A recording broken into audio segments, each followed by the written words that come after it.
you, and she moved home. But right now, I see we are live on Facebook. Perfect. For those of you who are just joining us now on the KSTP Facebook page, we appreciate you being with us very much. And oh, okay, what's funny if anyone's watching, I'm watching on my phone so I can get your questions, and now I'm listening to myself too, so I have to mute that. By the way, everybody, this is Moriah Johnson, a registered dietitian with the community. She's the community health manager at the Native American Community Clinic in Minneapolis. And I do see we've got people joining our conversation already. And we're here to talk about the SAGE program through the Minnesota Department of Health. And Moriah, one thing we've been doing is all this week is talking about the importance of cancer screenings, and free screenings are available through the SAGE program. So as we get started, and I encourage people to, I see Darlene, she laughed at me not figuring out technology, so thank you, Darlene. But anybody who's got a question for Moriah about cancer screenings, I encourage you to send them in, and then we'll get Moriah to answer these. But first of all, you're a registered dietitian at the Native American Community Clinic in Minneapolis. What is the connection between that and the SAGE program through the Department of Health? For sure. So we've been working with the SAGE program since the inception of the clinic back in 2003. So from the very beginning, because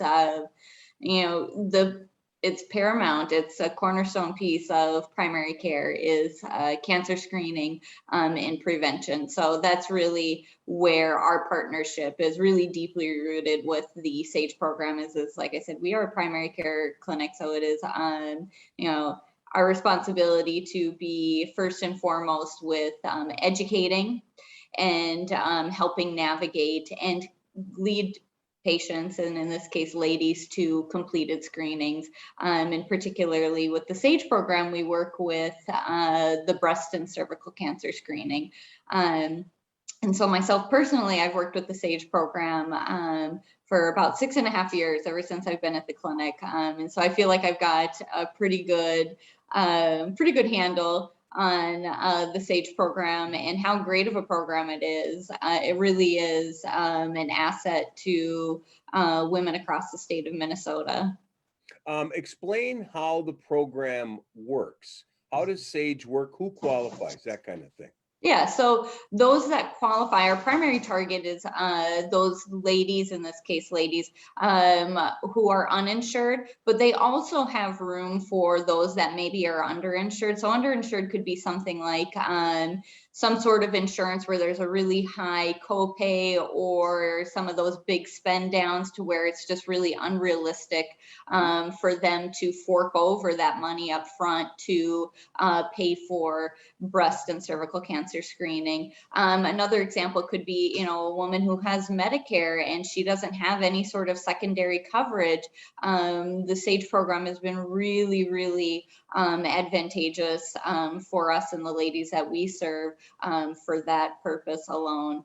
And so when it comes to financial piece, the SAGE program, it is all self-report. It's not like, we're having ladies show up with their W-9s and proving that they meet not only the uninsured, but also the income requirement. But it's about 250 of the federal poverty level is the income guidelines. So depending on how many people are living in the household, that may vary. But generally, if you're a household of one, it's around like $30,000 a year, something like that. And then you would be eligible. Like I said, it's self-report. So that's one of the barriers that the SAGE program does make, it makes it accessible. The other one is there are some age eligibility requirements as well. So for cervical cancer, it is for women that are between the ages of 21 and 64, and for breast is women that are 40 and above. So we've got quite a few people watching now from all over the state. For example, Darlene is watching us from Duluth right now. You don't have to be in the Twin Cities to participate in the SAGE program No. and get these free screenings. Could you explain a little about that? Yeah, for sure. So it is a statewide program. So it's ran through the Minnesota Department of Health. And so you can live, we do have actually a fair number of our patients that we serve that travel from some of the tribal communities outside of the Twin Cities, and they come down and we can help them get signed up for the SAGE program. They can get screened with us. They can get screened with our mobile unit that we have come on site. So it really does help across the board and across the state. So I encourage anybody who has a question for Moriah to just type it in under the comment section there at the KSTP Facebook page. So if I'm in Brainerd or St. Cloud, I can go to I will get local care there for the screenings, correct? Absolutely. So there are certain facilities where, depending on where you're living, there's certain facilities that do work with the SAGE program. And that's one of the things that hopefully wherever you're living or you're receiving your care, there's somebody there that you can talk to, call and say, hey, I'm due for a breast or cervical cancer screen. I don't have insurance right now. Is there anybody that I can talk to that can help me get linked up to the SAGE program? The other thing that you can do is you can actually call the SAGE line. That's the other really nice thing about SAGE is they do have navigators through the SAGE line. You can call them and they can then assess where you're living, where you get your primary care, and who's either maybe within your network for primary care, or maybe a facility that's right near you that is a partner with the SAGE program, because not every single facility across the state necessarily works with the SAGE program, but there are many of them. And like I said, between your facility, your primary care, and if not that, calling that SAGE line, they can help navigate you to the nearest SAGE provider. And I feel like a bad journalist here. I don't have that SAGE number in front of me. Any chance you have it? I think I might be able to. I've got some SAGE stuff pulled up. And that would be I was trying to do my homework. Because I could use my phone too. But as I've already explained, I'm technological. Yep, I do have it right here. Would you like me to put it in the chat? Oh, that'd be great. And also if you could read it to me, that'd absolutely. Be, put it in the chat. That would be wonderful. Absolutely. Okay. So again, the number is 1-888-643-2584. So I'll put it in the chat. Thank you very much. So in other words, if I don't have a computer, I can, and by the way, I was on the website myself, and it walks you right through the process of how to find a free screening and connects you up. And also, so if you call 1-888-643-2584, that will get you started. So everybody's got a story about somebody in their lives who has cancer, unfortunately. I mean, just this week, 3 people very close to me, I've heard about diagnosis or treatment, and screenings play such an important role. I have loved ones right now. A screening caught it her breast cancer very early. I have another friend who unfortunately is facing a stage 4 metastatic cancer diagnosis. And how have you seen these screenings benefit women? I have absolutely seen, just not too long ago, a case where it was caught early, and it was thanks to the work that we do with the mobile unit through Park Nicollet coming on site to our clinic quarterly. And so it really, I have seen it firsthand, the answer to your question, and it really reinforces that importance of screening early. it saves lives. It saves money for the individual who's going through that, or the family. And so, yeah, it really is an important thing to spread the word. And we have, months like October, which is Breast Cancer Awareness Month. And so trying to spread that word. And I know, for me working in community health, that was one of the big concerns I had at the beginning of COVID, and some of that limited access to going in and seeing your primary care provider, or maybe people feeling afraid to go in and potentially being exposed, and people falling behind on those regular screenings, and some of that going unnoticed, and quickly metastasizing or spreading elsewhere and things like that. So really is important. And here's a question. What services does SAGE cover? I think some people are fearful they go in and all of a sudden I'm stuck with the big copay or something like that. What services does the SAGE program cover? Yeah, so that's the really nice thing about the SAGE program, is they will pay for the screening. So usually, of course, that's where it starts. If you have not had just a regular old screening, that's where we start. If you don't have insurance, SAGE will pay for that. If you've got insurance, like let's say I'm using, the other example of Medicare, let's say the lady has Medicare and no secondary, and they start with the screening, Medicare will likely pick up that bill for that screening. We do enroll ladies in the SAGE program because if they find something that seems suspicious at that screening, then we have the SAGE program to help cover those costs that are around. Usually it's like a diagnostic sort of assessment, a screen, something like that. And then the SAGE program will pay for that. And so they pay for the screening. If there's, like I said, any sort of follow-up, any sort of diagnostic imaging that's needed to determine, is this cancer, is it not, they'll pay for that as well. Once a lady gets to the point to, hopefully this isn't the case, where they are actually diagnosing for cancer, they're saying, yes, this is, breast cancer, and they attach that diagnosis to it, then we not necessarily totally switch gears. The SAGE program absolutely can help cover that cost. But then we start looking at, are they eligible for the medical assistance breast and cervical coverage program? And that one, they do start looking a little bit more closely, like, do they have insurance or no? So some of those people that are underinsured but are not going to qualify for that piece once they actually have that breast cancer diagnosis. And things like that. But between your primary care clinic, and I can absolutely say NAC or Native American Community Clinic, we always throw around acronyms in the medical field, so forgive me, but we call ourselves NAC. And so us, and then partnership with the SAGE program, we will absolutely work to make sure that there's something that we can find to help that woman pay for the treatment of the breast cancer.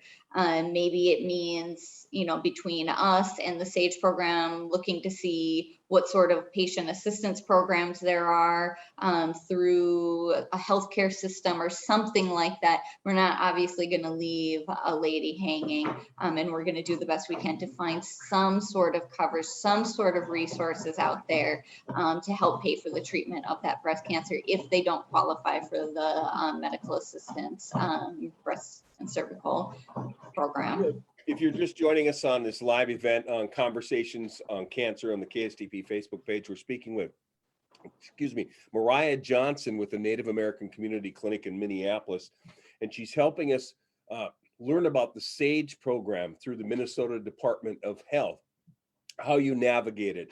The SAGE program offers free breast and cervical cancer screenings for women, regardless of where you live in the state of Minnesota. Moriah, what are some of the barriers women face in, let's say, getting access to healthcare, and how can the SAGE program help them?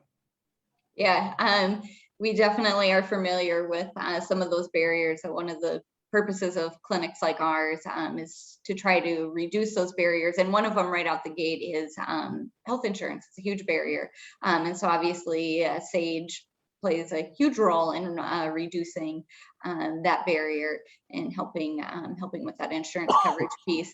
One of the other big barriers that we tend to see a lot is the issue of transportation.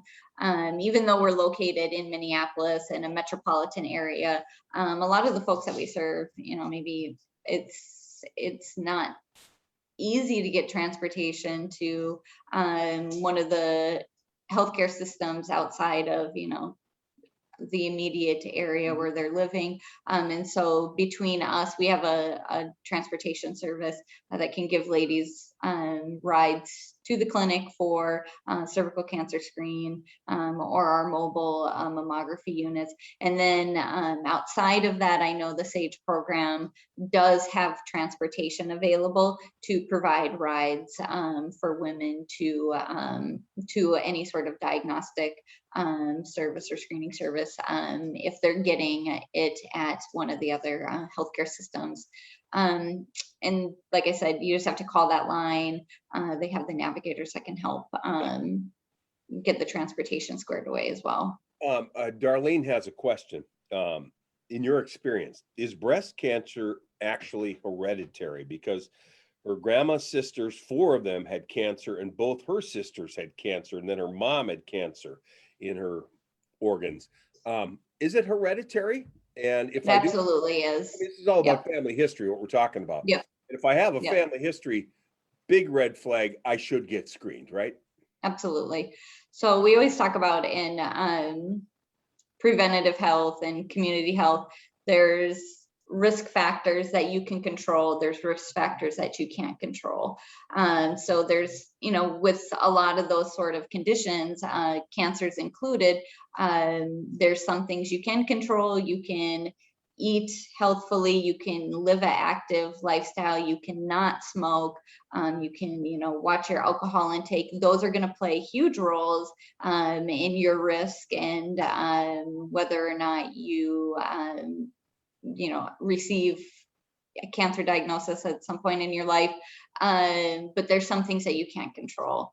And I think that's really important to be aware of also, that just because you are, a really healthy eater, you're super active, you don't smoke, you maybe hardly ever drink, you still need to get screened because there's the family history part that unfortunately, you can't really do anything about it.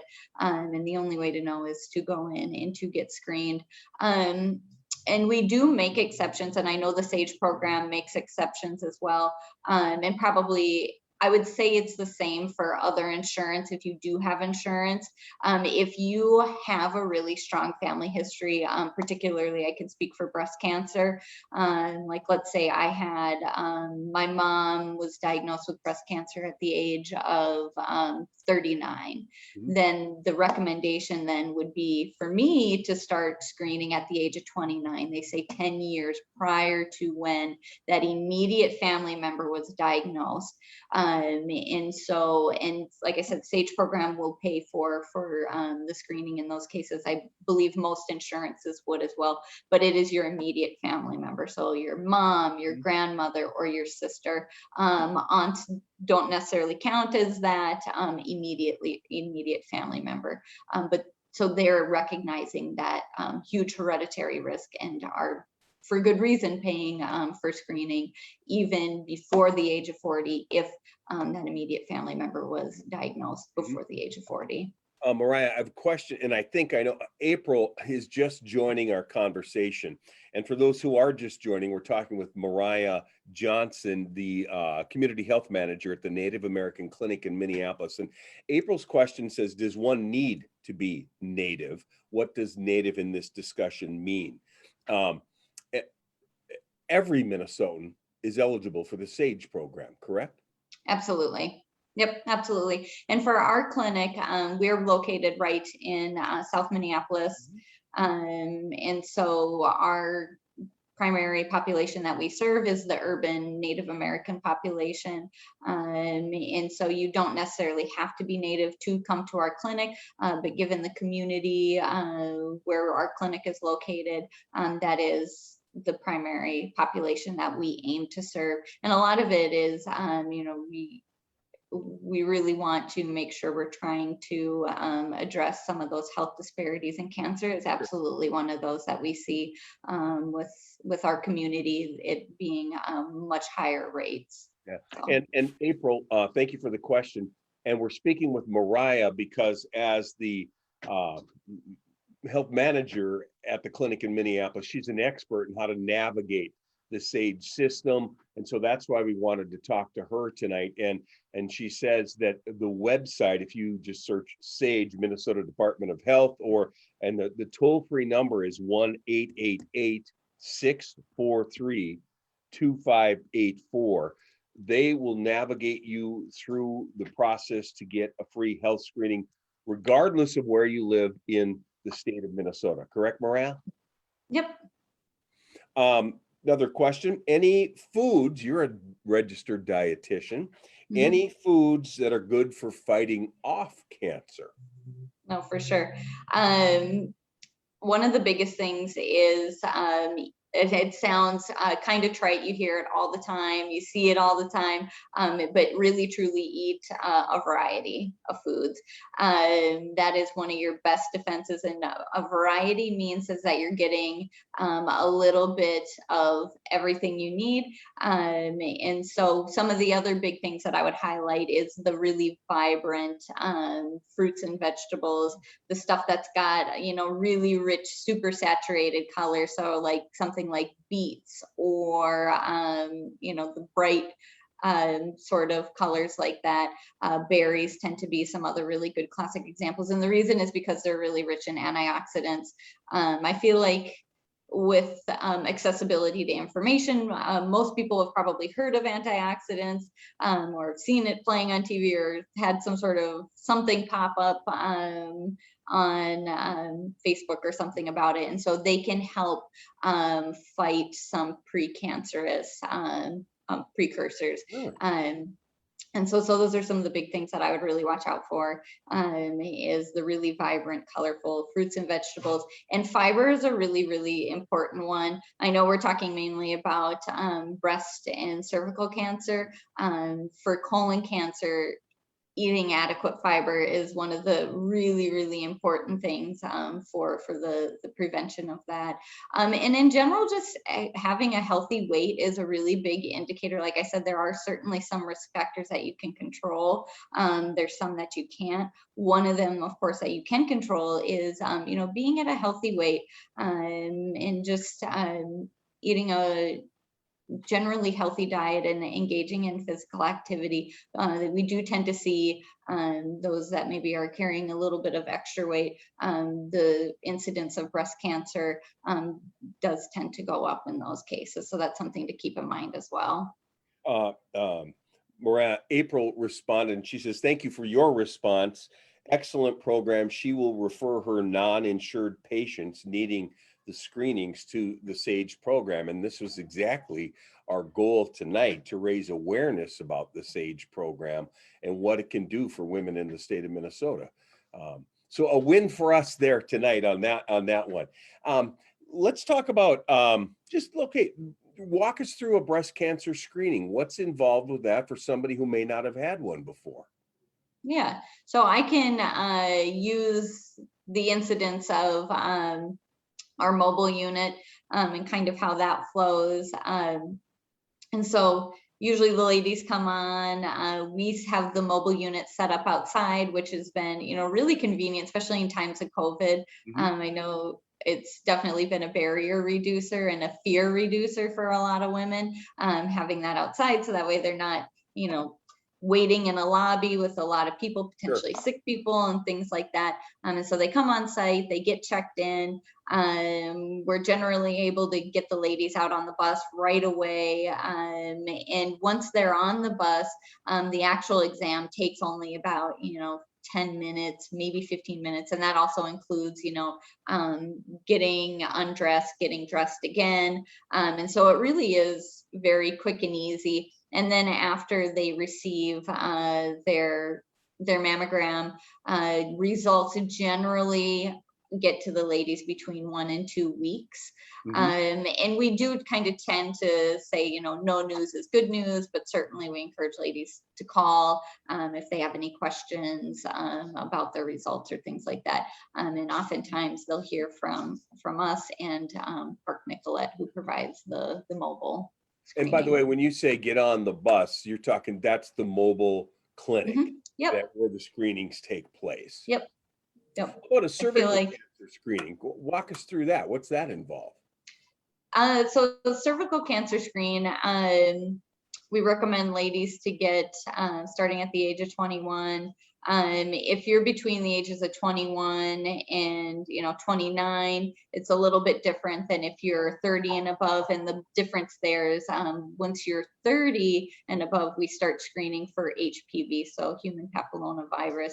The 21 to 29, we don't screen for the HPV at that time. And so the cervical cancer screen involves taking a sample of cells from the cervix and seeing if any of those are cancerous. And then in addition to that, your primary care provider will palpate, the reproductive organs to see if there is any tenderness, any pain, any abnormal feeling spots along either the ovaries or the uterus for that one. The actual exam, it only takes, a few minutes. It doesn't take long at all for that. And then, like I said, at the age of 30 and above, they do add on that HPV screen. The woman is, none the wiser. The time takes, just basically about the same amount of time. They're just adding on that extra test. Another question, is this only a Minnesota thing? Is SAGE unique to the state of Minnesota? Yeah, that's a really good question. So ultimately, the SAGE program is from the CDC, so nationally. Each state will have their own version of the SAGE program. So in Minnesota, we call ours the SAGE program. Like Wisconsin, they have their own version of it. Coverages vary though. So depending, we're so close to Wisconsin, the coverage that they provide is going to be different from what we provide here in Minnesota. If a woman is in North Dakota or Iowa, they would have some version of it, but the coverage might not be the same. And some of those eligibility requirements are probably going to vary a little bit. And speaking of eligibility requirements, do I have to be a Minnesota resident? But what if I'm living here and I would like a free screening? What are, do I have to be a state resident if I'm, say, working here for whatever? No, you wouldn't have to be. Like I said, the idea is that we're reducing barriers with programs like these. And so we are generally really willing to work with these special scenarios, and especially from the clinic level, we are more than willing to advocate. And I feel like the SAGE program is really, on the patient side as well too. And like I said, both our purposes is to reduce barriers. So we take it kind of on a case-by-case scenario. But if you are residing here, even if you're not residing here, let's say you work here and you receive all your care here, I don't want to say absolutely yes, but I would imagine that there's something that we can do to help get a woman screened. We've for about a half an hour now. It's just coming up on 8 o'clock. We've been talking with Moriah Johnson, the community health manager at the Native American Community Clinic in Minneapolis. But we're talking about the Minnesota Department of Health's SAGE program that offers free cancer screenings for breast and cervical cancer. The whole goal here is to break down barriers so women get the screenings, the life-saving screenings that they need. And you're eligible. This program is all across the state of Minnesota. They've got a great website. If you search SAGE Minnesota Department of Health, or the toll-free number 1-888-643-2584. Moriah says they'll walk you right through the process. And so say, Moriah, I get a screening and cancer is detected. What happens then? Yeah. So, like I said, I can speak to our clinic. If you get your care at another place, it may vary a little bit. But generally what happens then is, for us, we have a really, really great and robust care coordination team between our referrals coordinator, our nursing team, and also our community health team, to where we get a treatment plan in place that's first and foremost, making sure that they get the referrals that they need and they get linked up to care. On the back end, when it comes to the coverage and payment for those, that's kind of where the community health department really works closely with the SAGE program. We're calling the Minnesota Department of Health. We will have already had that woman enrolled in the SAGE program, and then we work with the SAGE ladies. I say ladies because they're the people that I know first and foremost. And then I work with them and really go through a little bit more closely to see, do they meet the income requirements? Do they make the other eligibility requirements around the insurance, making sure that they're actually uninsured, not underinsured? And then we usually communicate that back with the patient, just to make sure that we have all those pieces in place, and also to kind of give them a little bit of an update as far as the coverage and what they can expect for that. So you hold their hands through the process, find out what they are or are not eligible for, right, and then point them in the right direction. Yep, and absolutely. And if they aren't eligible, like I said, we're never going to leave them hanging. We will work with the SAGE program to come up with some resources that can help pay for at least part of that screening, and walking them through that, providing them the numbers, helping even walk them through some of those forms if we can. Maybe, like I said, it's a patient assistance program at one of the healthcare facilities in the metro area. I got a couple. Can you stick around for just a few more minutes? Yeah, for sure. Okay, so this is Moriah Johnson, again, the community health manager at the Native American Clinic in Minneapolis. And we're talking about the Minnesota Department of Health's SAGE program, which provides free cancer screenings. So if you got a question, please write it in the comment box now. Here's one. We talked about the age where screenings start, but say my mother hasn't had a screening. And she's older. Is there any problem with an older woman getting the free screenings? Yeah, so generally I can speak sort of to the guidelines, but they'll vary, right? So we always encourage ladies to talk it over with their primary care provider, depending on what their risk factors are, what their history is.